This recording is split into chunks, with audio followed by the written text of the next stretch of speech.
Okay, I promised you a second story today. It's a different story. Rather than choosing a topic, I want to talk about a TV show. In the season 2000, Freaks and Geeks came out. Pretty much everyone remembers it. It was Paul Feig and Judd Apatow's, first claim to fame. It became a cult classic. It was a TV show about a brother and a sister and their respective groups of friends.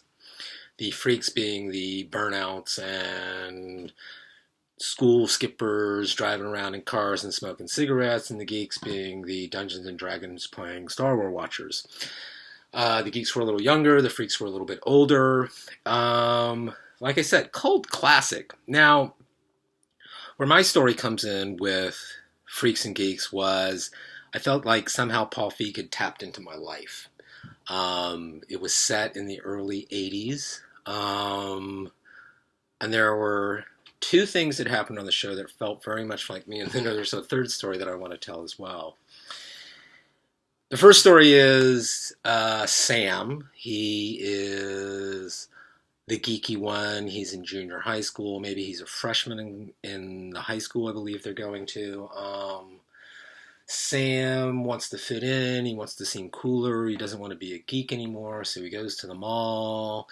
And the guy at the mall, at the disco shop, encourages him to buy something called a Parisian night suit. Parisian night suit. And a Parisian night suit is essentially coveralls, fancy coveralls. The next day, Sam goes strutting into school to have everyone sort of think he's the coolest kid in school. And it just doesn't really work out for him so much. And in the end, he ends up hiding and having to go home and change and never goes back to the Parisian night suit.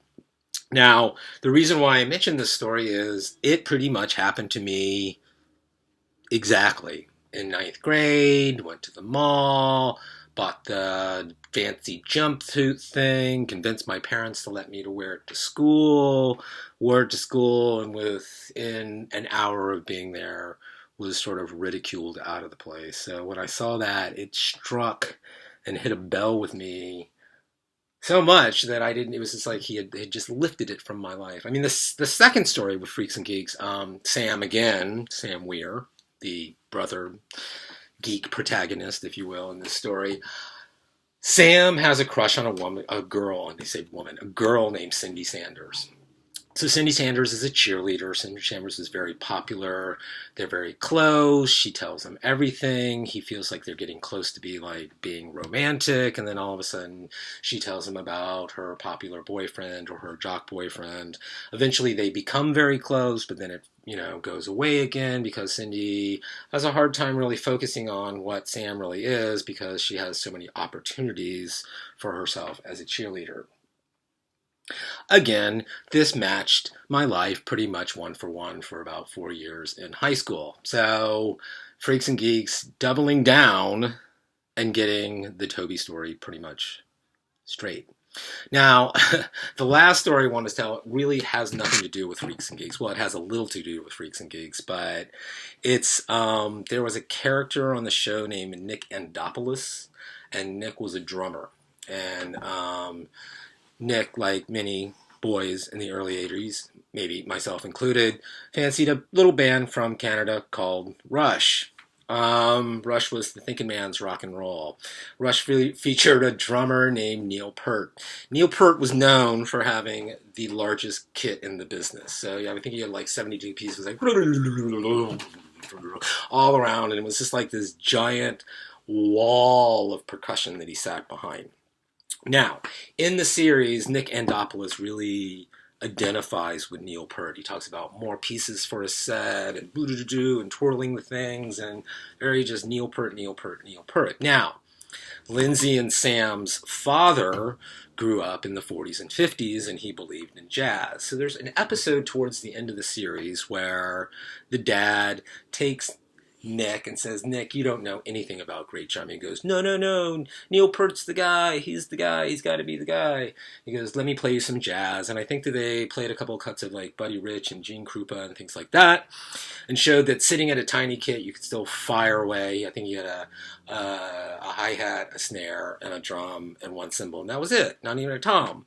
And they showed that with that kit, he could play amazing things, and you didn't need 9,000 pieces of drumming equipment in order for it to work. Now, flash forward till about 2 or 3 years ago, 4th of July, my friend Jeff and I decided to go to Atlantic City to see Rush play a concert. Now, first of all, there's all of those Rush fans who know all the albums from somewhere after the late 80s to now that you know none of the words from.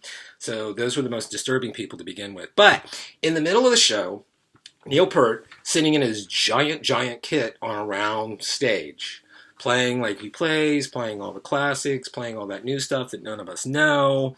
And at some point during the show, the stage swivels all the way around and there's a small kit sitting there. It's the size kit that Gene Krupa would have played when he was playing jazz back whenever it was. So it's my notion that Neil Peart was so upset by what had been said on the TV and what was going on that he had to prove to this giant audience in Atlantic City that, hey, I still am as good as Gene Krupa. I am still good as Buddy Rich. Damn it, just because I have all this stuff, I can be a good drummer. So I guess it wasn't just my life and my story that got sort of tangled up in Freaks and Geeks. It sounds like some other freaky geek got a little caught up too. So that's story number 2 for the day, and I hope you enjoyed it. Freaks and Geeks. See you soon.